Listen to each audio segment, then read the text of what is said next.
Hello everyone, आप सभी का स्वागत है फिजिक्स करंट में। और लॉज ऑफ मोशन में जो कि आईआईटी जेईई के लिए हम एक न्यूमेरिकल सीरीज बना रहे हैं, उसका लेक्चर नंबर 2। तो स्टार्ट करते हैं। At a given instant A is moving with the velocity of 5 metre per second upward. तो ब्लॉक ए ऊपर की डायरेक्शन में मूव कर रहा है, आपको उसी वक्त बी की वेलोसिटी फाइंड आउट करनी है। तो इसके लिए बेटा लास्ट लेक्चर में भी मैंने बताया हुआ था कि आप क्या कीजिए, टेंशन और जो चीज़ कैलकुलेट करनी है उसका इन्वर्सली प्रोपोर्शनल का एक रिलेशन लगा दीजिए। So for tension and velocity we can apply tension is inversely proportional to velocity. A का एफबीडी अगर हम बनाएंगे तो इसमें मान लीजिए टेंशन, रैंडम टेंशन मान लीजिए टी है, ये वाली भी टी हो जाएगी, ये वाली टेंशन भी टी हो जाएगी। बेटा इसमें भी टेंशन टी ही रहेगी। तो इस टी और इस टी को बैलेंस करने के लिए वाई डायरेक्शन में ब्लॉक ए हॉरिजॉन्टली मूव कर रहा होगा, तो इसकी टेंशन को कितना होना पड़ेगा, 2t होना पड़ेगा। तो ए की जो टोटल टेंशन आ जाएगी वो t plus 2t, it will be 3t। और बी का जो एफबीडी बनेगा उसमें टेंशन सिर्फ टी ही रहेगी। अच्छा, इसके ऊपर बेटा mg भी लग रहा होगा, इसके ऊपर mg भी लग रहा होगा, मासेस आर नॉट गिवन और शायद हमें उनकी जरूरत भी नहीं पड़ने वाली है। तो tension is inversely proportional to v। इसका जो वेलोसिटी है, velocity of block A, this is 5 metre upward, right. तो इसका जो वेलोसिटी होगा ब्लॉक b का, ये इनवर्सली प्रोपोर्शनल टू v हो जाएगा। टेंशन अगर उसकी 1/3 हो चुकी है तो बेटा इसकी जो वेलोसिटी है वो 3 times of velocity of block A हो चुकी होगी। So velocity of block B will become 3 into 5, that is 15 metre per second. अगर इस क्वेश्चन में एक्सेलरेशन का कुछ वैल्यू आपको दिया होता तो उसी इंस्टेंट पे बी का एक्सेलरेशन भी आप सिमिलरली इसी मेथड से निकाल सकते हैं। वहां पे आप यूज करेंगे tension is inversely proportional to acceleration. Next question, the pulley in the diagram are all smooth and light. Most of the question में पुली आपको स्मूथ और लाइट ही दिखेगी। लाइट का मतलब यहाँ पे है massless. The acceleration of A is upward and the acceleration of C is downward, what will be the acceleration of B. तो आप पॉज कीजिए और विद इन 1 मिनट इस क्वेश्चन को सॉल्व करने का ट्राई कीजिए। सो जितने लोग सही आंसर दे चुके हैं उनके लिए थम्स अप। आप देखिए ए, बी और सी पॉइंट को, और रस्सी में, वायर में, स्ट्रिंग में टेंशन का वैल्यू शो कर दीजिए। बेटा पूरी एक ही रस्सी है तो पूरी वायर में टेंशन की वैल्यू क्या होने वाली है, सेम होने वाली है। और बी पे जो रस्सी कनेक्टेड है, बी मास के साथ जो वायर कनेक्टेड है, उसकी बैलेंसिंग इक्वेशन लिखने के बाद आपको पता चलेगा कि बी का जो टेंशन आ जाएगा वो आ जाएगा T प्लस टी। मतलब पुली का जब मैं एफबीडी बनाऊंगा तो डाउनवर्ड में जो रस्सी होगी उसमें जो टेंशन आ रही होगी वो ऊपर जाने वाली रस्सी, एक ही रस्सी है वो, बट वो दो तरफ से जा रही है, इस वाले पॉइंट से और इस वाले पॉइंट से, उसको बैलेंस करते हुए चल रही होगी। तो बी का एफबीडी जब मैंने बनाया तो मुझे मिला टेंशन इसमें कितनी आ चुकी है, 2 टाइम्स ऑफ टी आ चुकी है। अब मेरे पास ए का एक्सेलरेशन वर्टिकली अपवर्ड है। ए एक्सेलरेशन ऑफ इज स्मॉल ए, तो ये आप शो कर दीजिए। बी का एक्सेलरेशन,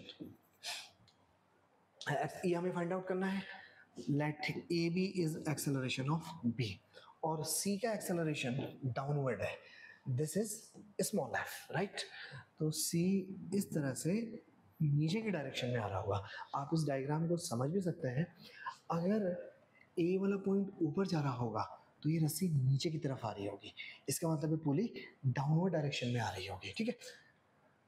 देन अच्छा, सी पॉइंट को देखिए, C point is moving downward. अपन एक्चुअल में कह नहीं सकते वहां से कि बी डाउनवर्ड आ रही होगी। मैं एक बार फिर से रिपीट करता हूँ, ए ऊपर की तरफ जा रहा है, ए वाला पॉइंट, ये जो सी है ये नीचे की तरफ आ रहा है। तो देखते हैं डायरेक्शन, जो इक्वेशन से, कंस्टेंट इक्वेशन से जो ए का साइन आएगा वो बताएगा ए बी, मतलब एक्सेलरेशन ऑफ बी डाउनवर्ड है या अपवर्ड डायरेक्शन में है। सो हम इस क्वेश्चन को सॉल्व करने के लिए कंस्टेंट का इक्वेशन अच्छी तरह जान चुके हैं। Summation of tension and acceleration is equal to 0, जिनके साथ मासेस अपन लोगों ने कनेक्ट किए हुए हैं, ठीक है। ए पे लगने वाली टेंशन, ए की डायरेक्शन ऊपर, तो टेंशन देखिए प्लस वाई, एक्सेलरेशन भी प्लस वाई। तो टी डॉट ए, जब मैं डॉट प्रोडक्ट को ओपन करूंगा तो मैं इसको लिखता हूं टी ए, मतलब summation of T A cos theta will be equal to 0।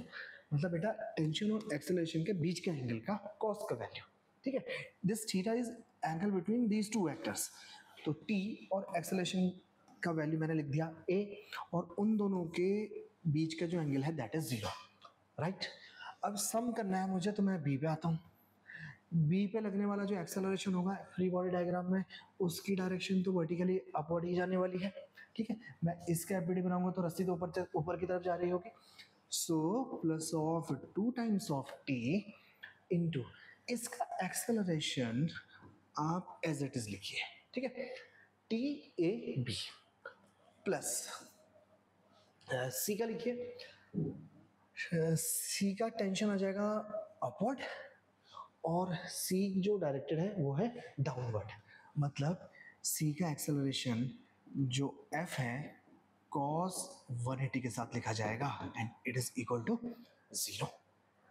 अब आप इसको सॉल्व कीजिए, T A plus 2 T B A B, और ये बन जाएगा cos 180 minus of 1, T F is equal to 0। T को आप कॉमन ले लीजिएगा तो ये कैंसिल आउट हो जाएगा बिल्कुल सब जगह से। तो ए मैं लिख सकता हूँ उसको A plus 2ab minus F is equal to 0। So acceleration of B, this is F minus A divided by 2। अब ये वाली वैल्यू किस तरह की आई है आपके पास, दिस वैल्यू इज पॉजिटिव। तो बेटा ये जो पॉजिटिव वैल्यू है इसका मतलब ये किस डायरेक्शन में मूव कर रहा होगा, ये अपवर्ड डायरेक्शन में मूव कर रहा होगा, राइट। अब एक लॉजिकली समझते हैं इस क्वेश्चन को, मैं कम से कम टाइम में और कैसे इसको बना पाऊंगा। क्या मैं अप और डाउन वाली चीजें निकाल पाऊंगा यहाँ पे। सी का एक्सेलरेशन और ए के एक्सेलरेशन की वैल्यूज पे डिपेंड कर रहा है ए बी का एक्सेलरेशन, राइट।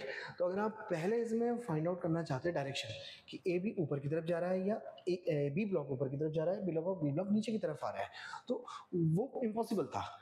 आप इनकी वैल्यूज पे ही डिपेंड हो सकते हैं। अगर ये नेगेटिव होगा तो डाउनवर्ड, पॉजिटिव होगा तो अपवर्ड, ठीक है। Question number 3, find velocity of block B at the instant shown in the figure।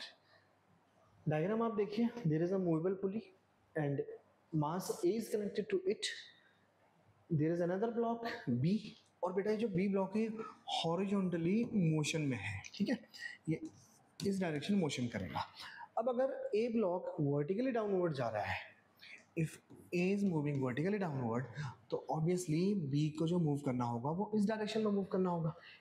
ये वाली वायर को तो इस तरह से खींचा जाएगा, फिर जितना इधर खींचेगा उतना इसको आगे बढ़ना होगा, तो उसके लिए बी ब्लॉक को किधर शिफ्ट होना होगा, लेफ्ट की तरफ शिफ्ट होना होगा।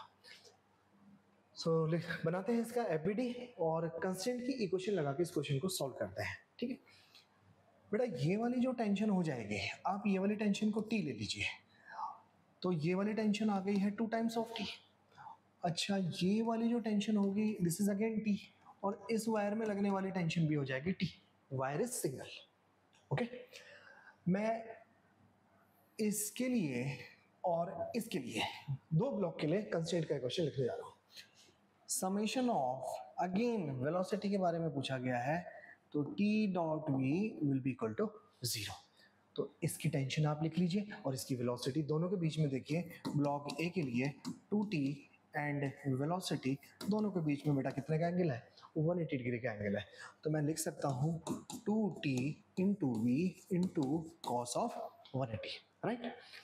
इसके लिए देखिए आप, वी बी तो मुझे बताना ही था, ये वाली value velocity of block B, तो मैं लिख पाऊंगा इस वी बी का कॉम्पोनेंट अलोंग द लेंथ, ठीक है। तो प्लस टेंशन बेटा उसमें आ चुका है टी, और वेलोसिटी मुझे ये वाली नहीं लिखनी, वी बी का उसे क्या लॉन्ग कॉम्पोनेंट, ठीक है।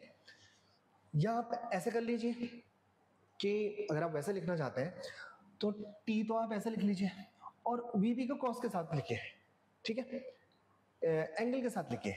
या एक मेथड मैंने जो पहले डिस्कस किया वो क्या किया, वी बी का कॉम्पोनेंट लिख लीजिए आप जो टेंशन के साथ में, फिर आपको वो वाला कॉस लिखने की जरूरत नहीं होगी जो theta angle between T and V है, ठीक है।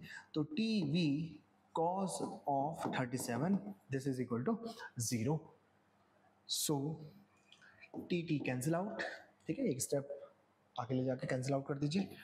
2v cos 180 minus 1 will be equal to, अच्छा मैं पहले ही बोल चुका हूँ कि v भी लेफ्ट की तरफ आ रहा है, ठीक है.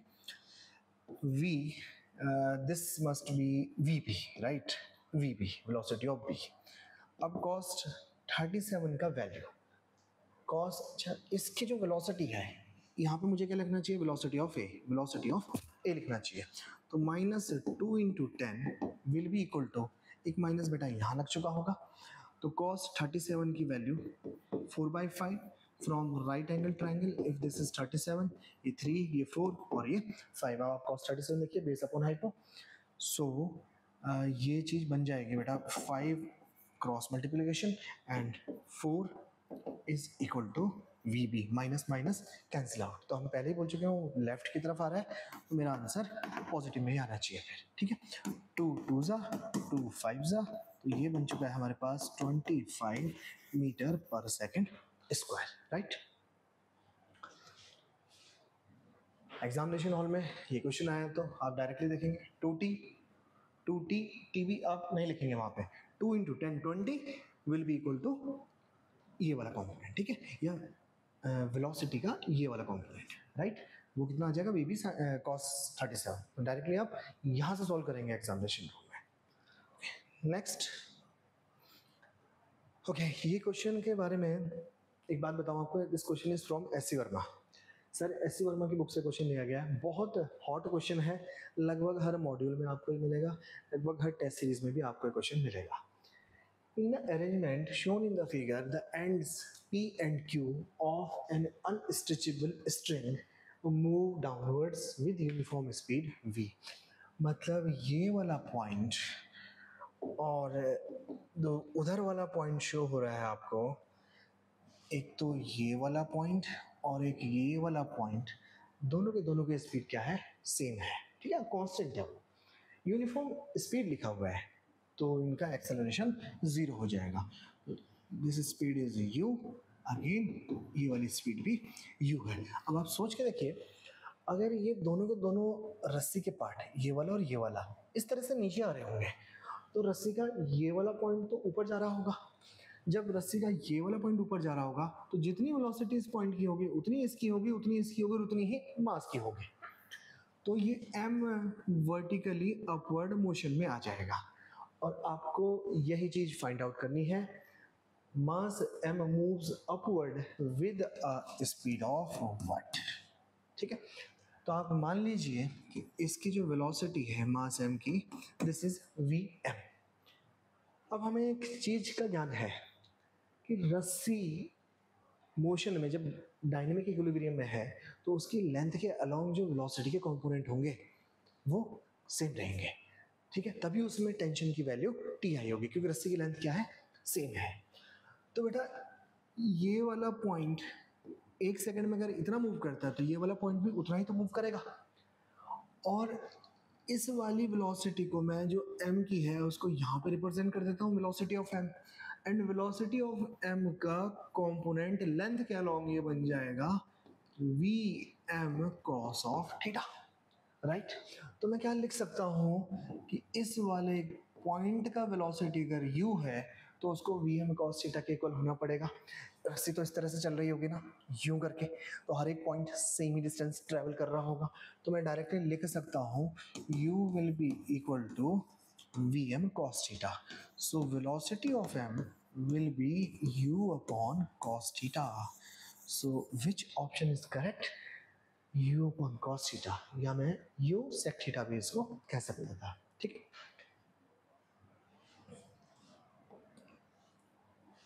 Next question. This question is similar to question number 4. तो आप देखिए आज जो मैंने क्वेश्चन कंसीडर किए हैं, टी डॉट वी का क्वेश्चन कंसीडर कर लिया, उससे जस्ट पहले एक्सेलरेशन का रिलेशन इक्वेशन फॉर्म करने का क्वेश्चन कर लिया है. 2022, 23, 24 में इस तरह की न्यूमेरिकल प्रॉब्लम भी आ रही हैं, वो आपसे इक्वेशन पूछते हैं सिर्फ, अदरवाइज प्रॉब्लम लेंथी भी हो सकती है. उससे जस्ट पहले भी टी और वी का ही क्वेश्चन मैंने कंसिडर किया है. अब थोड़ा सा अलग तरह के क्वेश्चंस यहाँ पे हम सॉल्व करेंगे आगे। सो इस सीरीज में एक क्वेश्चन और कर लेते हैं, ये भी बड़ा हॉट सा क्वेश्चन है, बड़ा फेवरेट क्वेश्चन रहता है ये टीचर्स का। The velocity of and A of rigid rod placed between two smooth vertical walls. ये वाली जो दीवारें हैं इनका स्मूथनेस बिल्कुल ये रफ है ही नहीं, these are very very smooth. तो इनका कोएफिशिएंट ऑफ फ्रिक्शन कितना आ जाएगा बेटा, 0 आ चुका होगा। ठीक है, मतलब फ्रिक्शन फोर्स हम यहाँ पे कंसिडर नहीं करने वाले हैं। Find out the velocity of B of the rod, rod always remains constant with the vertical wall. मतलब ये जो रॉड होगी किस तरह से गिर रही होगी, ये बेटा ये जो पेन है इसको आप रॉड समझ लीजिए, ये इस तरह से गिर रही होगी, इस तरह से, मतलब हमेशा एक नॉर्मल रिएक्शन फोर्स दोनों दीवारों से एग्जर्ट हो रहा होगा। ठीक है, अब ये वाले पॉइंट की वेलोसिटी आपको दे दी गई है। मैं इस डायग्राम को दोबारा बना देता हूँ यहाँ पे। ए और बी, ये वाले पॉइंट का वेलोसिटी आपको यू दे दिया गया है और बी पॉइंट का वेलोसिटी आपसे पूछ लिया जाता है। अब बेटा जब वो कह रहा है कि ये रॉड है, रॉड आप ऐसे भी assume कर सकते हैं रिजिड रॉड होगी, वो डिफॉर्म नहीं हो रही है, मतलब ये वाला पॉइंट और ये वाला पॉइंट का डिस्टेंस क्या चल रहा है, बिल्कुल सेम चल रहा है, तभी तो कांटेक्ट में आके चल रहा है। अगर वो रस्सी की ये रॉड की लेंथ छोटी होती जाती तो हो सकता था ये वाला पॉइंट या ये वाला पॉइंट वॉल के साथ डिस्कनेक्ट हो चुका होता। ठीक है, तो मैं इसके लिए ये कंसेप्ट लगा सकता हूँ कि इसकी लेंथ के अलोंग, जो कंसेप्ट हमने सेम वायर्स में लगाया था, लेंथ के अलोंग जो वेलोसिटी के कंपोनेंट होंगे वो क्या होंगे, सेम, इनको बराबर रहना पड़ेगा। ये वाला पॉइंट जितना आगे मूव करेगा ये वाला पॉइंट भी उतना ही आगे मूव करेगा, या आप कहें ये बराबर इसके होगा ड्यूरिंग इट्स मोशन। ठीक है, सो अपना जो कंपोनेंट आया है निकल के इसका, if this angle is theta, शायद हमें थीटा ही दिया हुआ है, यस, ये बन जाएगा 90 माइनस थीटा। तो कंपोनेंट ये हो जाएगा बेटा 90 माइनस थीटा के साथ कंपोनेंट आ जाता है ऑलवेज साइन थीटा। इसको बराबर होना पड़ेगा इसकी वेलोसिटी के ये वाले कंपोनेंट के, right. If this angle is theta तो ये बन जाएगा V B cos of theta. Question solve. Length को कांस्टेंट रहने के लिए u sin थीटा को वी बी कॉस थीटा के बराबर होना पड़ेगा। तो मैं लिख सकता हूँ V B cos theta must be equal to u sin theta. So velocity of p will be equal to u sin theta upon cos of theta. And इसको आगे आप लिख सकते हैं, मैं इसका कलर चेंज कर देता हूँ, V B will be equal to u tan theta sine upon cos. देखते हैं which option, option number 4 is correct, option number D. ठीक है, okay, next one, in the figure shown the velocity of different block is shown। इस diagram में आपको velocity block की दी गई है। ब्लॉक ए की अगर आपको रिकॉर्डिंग में ना दिख पा रही हो, this is block A, B, C and D. Block A is moving downward with 6 metre per second, B बेटा ऊपर की तरफ जा रहा है, सी का वेलोसिटी आपको फाइंड आउट करना है, और D is also moving downward. तो फिर से वही क्वेश्चन आ चुका है टी डॉट वी का। ठीक है, अच्छी खासी प्रैक्टिस हम कर रहे हैं टी डॉट वी वाले क्वेश्चंस पे। So summation of T dot V is equal to 0, right. अब बेटा ए बी सी डी यही तो हैं ब्लॉक्स, भले उनके मासेस ना दिए हों, इन ब्लॉक्स के लिए मैं लिखने वाला हूँ ये कंस्ट्रेंट का इक्वेशन। तो ब्लॉक ए को आप देखिए, उसकी जो टेंशन होगी वो वर्टिकली अपवर्ड होगी। ब्लॉक ए की टेंशन अपवर्ड है और it is moving downward with 6 metre per second. तो मैं लिखूंगा t into velocity 6 into cos of 180 angle between these two values. Block B का आप लिखिए tension vertically upward and this block is moving vertically upward also. तो ये आ जाएगा प्लस का T dot V T 6 cos of 0। अब आप सी का लिखिए, सी ब्लॉक का मुझे वेलोसिटी बताना है, इसकी टेंशन जो है वो अपवर्ड ही होने वाली है। ब्लॉक सी का जब एफवीडी अपन लोग बनाएंगे टेंशन तो अपवर्ड ही होने वाली है, लेकिन वेलोसिटी के बारे में मुझे अभी अंदाजा नहीं है। डायग्राम देख के भी मैं बता सकता हूँ ऐसे कि ब्लॉक डी अगर डाउनवर्ड जा रहा होगा तो ब्लॉक सी वर्टिकली अपवर्ड जा रहा होगा। तो मैं लिख सकता हूँ plus of T into V C, और कॉस का क्या लिख दूं मैं, 0 लिख दूं, प्लस डी के लिए आप लिखेंगे tension upward moving downward, V कितना है बेटा ये, this is 4 cos of 180 is equal to 0। क्या ये वैल्यू इसको कैंसिल आउट कर देगी, ये 180 है, ये 0 है कॉस का, 1 माइनस 1, तो मैं डायरेक्टली लिख सकता हूँ V C will be equal to, ये माइनस उधर आके प्लस हो चुका होगा, टेंशन तो सभी जगह से कैंसिल आउट हो चुकी होंगी, तो ये चीज़ कितनी आ चुकी होगी बेटा, -4 मीटर पर सेकेंड, ठीक है। V C this is sorry plus of 4 metre per second, because ये कॉस 180 माइनस ऑफ 1 है, पहले भी हमने डिस्कस कर लिया था, सी ऊपर जा रहा है तो तभी यहाँ पे cos 0 भी लगाया हुआ था, नहीं भी लगाते आप तो ये आपको साइन दे देता कि प्लस का साइन आ रहा है, मतलब ये ऊपर की डायरेक्शन में मूव कर रहा है, राइट। नेक्स्ट वन, अब थोड़ा सा मैं आपको सेकंड लॉ की तरफ लेके जा रहा हूँ। Object A and B each of mass M are connected by light extensible rod, हमारे पास एक एक्सटेंसिबल रॉड दी हुई है, inextensible sorry, they are constraint to move on frictionless ring in a vertical plane, मतलब एक ring के ऊपर इसमें देखो रिस्ट्रिक्शंस है कुछ, कंस्ट्रेंट का क्या मतलब बताया था आपको, रिस्ट्रिक्शन, तो रिस्ट्रिक्शन ये है कि इसके ऊपर इस तरह से मोशन कर रहा है, और ये जो लेंथ है बेटा रॉड का, ये इन एक्सटेंसिबल कॉर्ड है, ठीक है, बाय कॉर्ड ले लें, रॉड ले लें, तो इसमें जो टेंशन है, ये टेंशन की वैल्यू पूरे मोशन में टी ही रहने वाली है। The objects are released from rest at the position the tension in the cord just after release will be।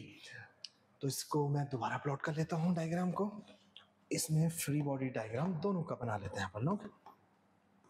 सो एक रिंग है, जैसे ही मैं इसको रेस्ट से रिलीज करूंगा उस केस में डायग्राम मैं बना रहा हूँ, और उसी पॉइंट पे आपको क्या निकालनी है, acceleration sorry the tension, tension ये वाला टेंशन आपको कैलकुलेट करना होगा।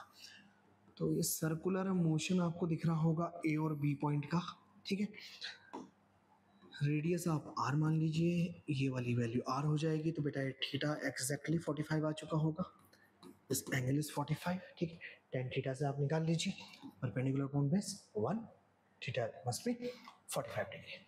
अच्छा, ए पॉइंट जो है वो किस डायरेक्शन में मोशन में आना चाह रहा होगा, इसका टेंजेंशियल एक्सेलरेशन आप देखिए पॉइंट ए का, जस्ट रिलीज वाले टाइम पे यही वाला एक्सेलरेशन होगा, और बी ऐसे एक्सेलरेट होना चाह रहा होगा, टेंजेंशियल एक्सेलरेशन। एक्सेलरेशन डिफरेंट है पॉइंट ए और पॉइंट बी का, बट हम कह सकते हैं कि एक्सेलरेशन ऑफ ए का mod will be equal to mod of acceleration of B, दोनों के मैग्नीट्यूड क्या होंगे, बराबर होंगे, मतलब जितना एक्सेलरेशन ए का होगा उतना ही एक्सेलरेशन बी का भी होगा, राइट।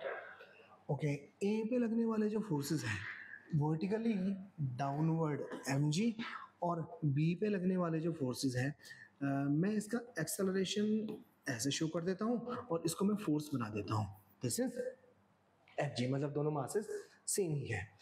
और बी के एफबीडी में और ए के एफबीडी में मैंने एक दो चीज़ें छोड़ी हुई है अभी, वो क्या है, टेंशन। ए का जब एफबीडी बनेगा तो इसमें आने वाली टेंशन बेटा ये वाली हो जाएगी, ये वाली चीज़ तो एक्सेलरेशन हो चुकी है ए की, और इस टेंशन का कंपोनेंट जो कि टी कॉस 45 होगा, इस टेंशन का ये वाला कंपोनेंट टी कॉस 45, वही तो ये वाली एक्सेलरेशन लाना चाह रहा होगा ए, राइट।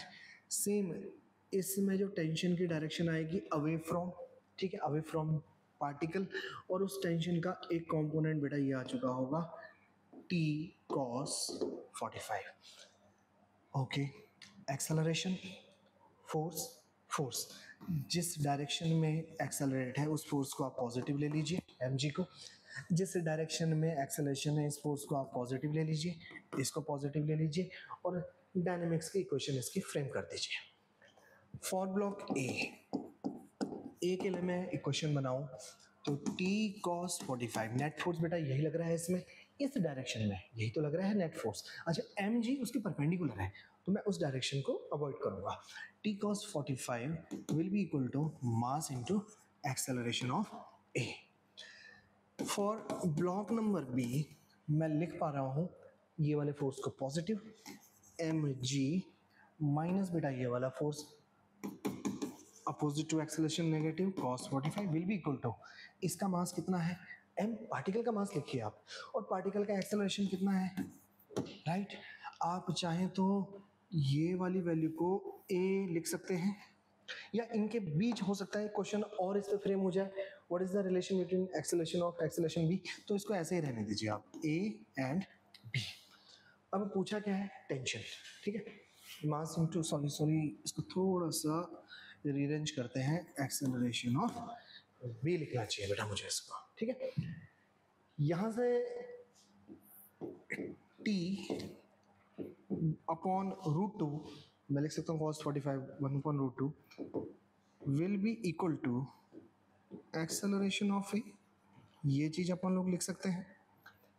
अच्छा बेटा A acceleration of A is equal to B, तो मैं यहाँ से डायरेक्टली एक्सेलरेशन की वैल्यू यहाँ पुट कर सकता हूँ सो दैट कि मुझे डायरेक्टली क्या मिल जाए, टेंशन मिल जाए.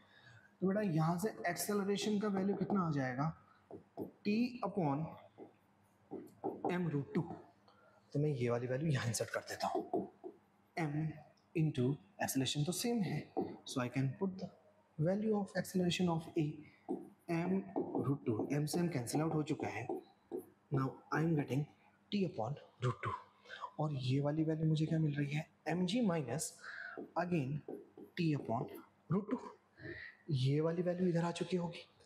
तो इसका अगला स्टेप हम क्या लिखेंगे, 2 times of t upon root two add हो जाएगा and will be equal to mg.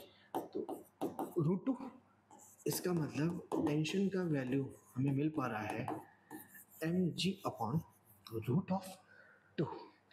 फिर से समझिए क्वेश्चन को, ये जो कॉर्ड है ये ए बी, ये सर्कुलर मोशन कर रहा है बेटा इस रिंग के ऊपर, ठीक है, उसके लिए इन एक्सटेंसिबल रॉड में सेम टेंशन के लिए इसको बिल्कुल लेंथ को कांस्टेंट रहना होगा. आर आर ये एंगल मुझे 45 मिल चुका है, मैं दोनों का ही एफबीडी प्लॉट करूंगा. टेंशन के कंपोनेंट की वजह से ये वाला एक्सेलरेशन, इसमें जो एक्सेलरेशन है वो mg और टेंशन के कंपोनेंट की वजह से ये मैं लिख पा रहा हूँ, राइट.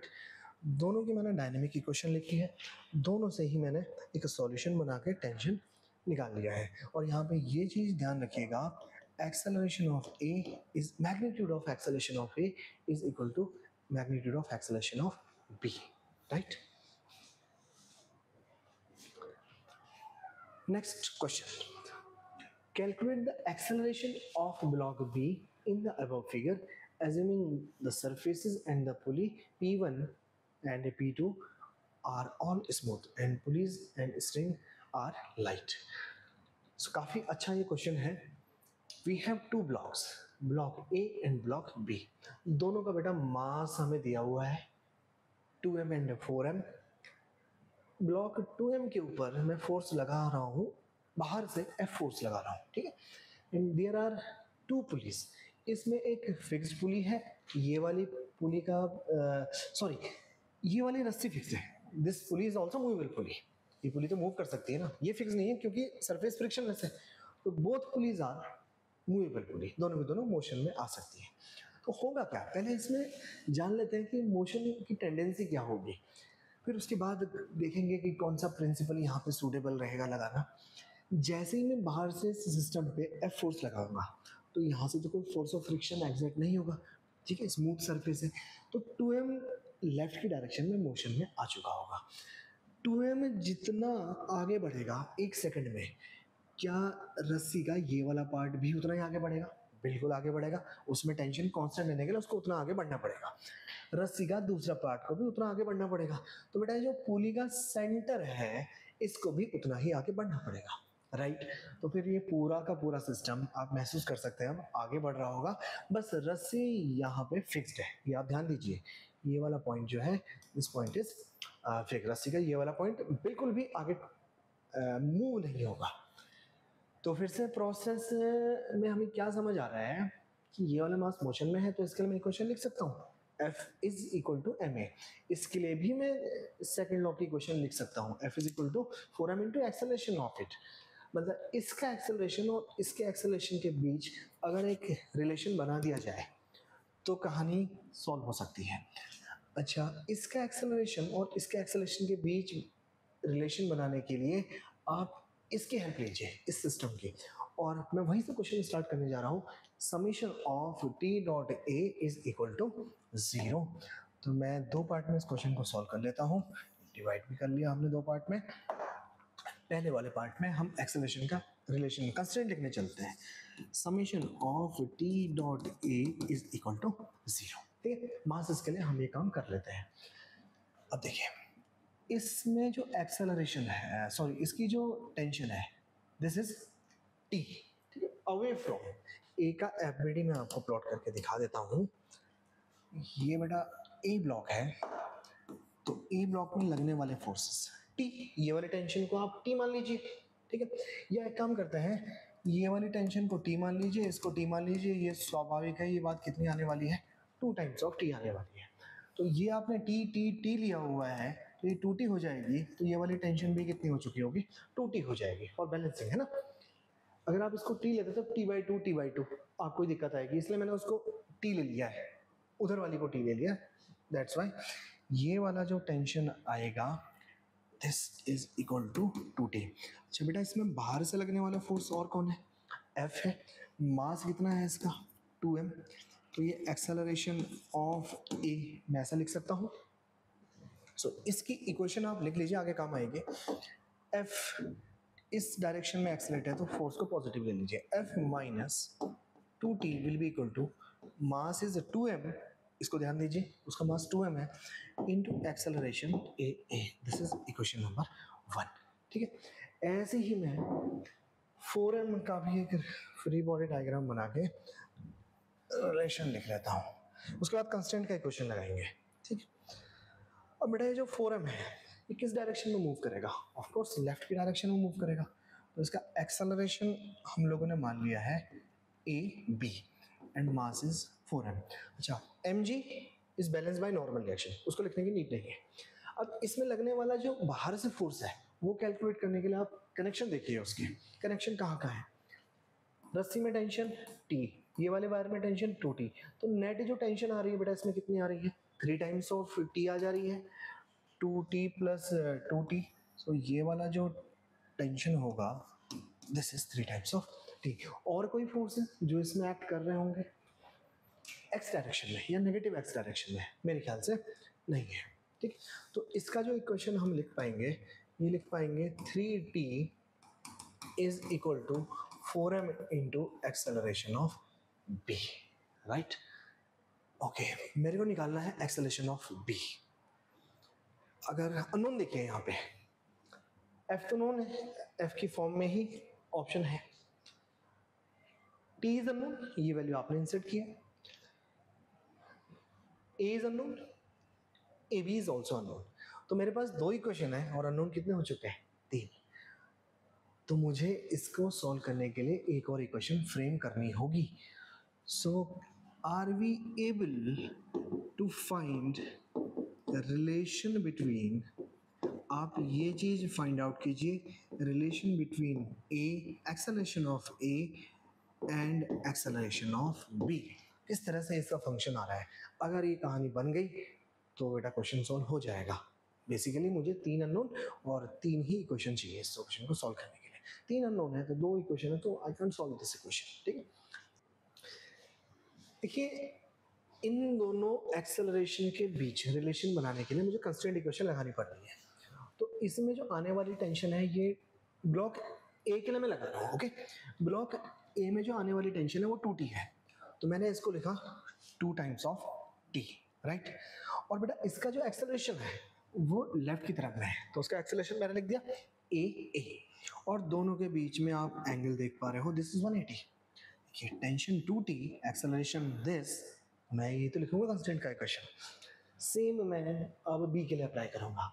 ब्लॉक बी पे लगने वाला जो टेंशन है वो कितना है, 3t, और इसका एक्सेलरेशन इसी डायरेक्शन में है, तो plus of 3t into acceleration of B cos 0, this is equal to 0। T को उड़ा दीजिए आप, ये बन गया आपका बेटा -2AA is equal to negative of 3 times of AB.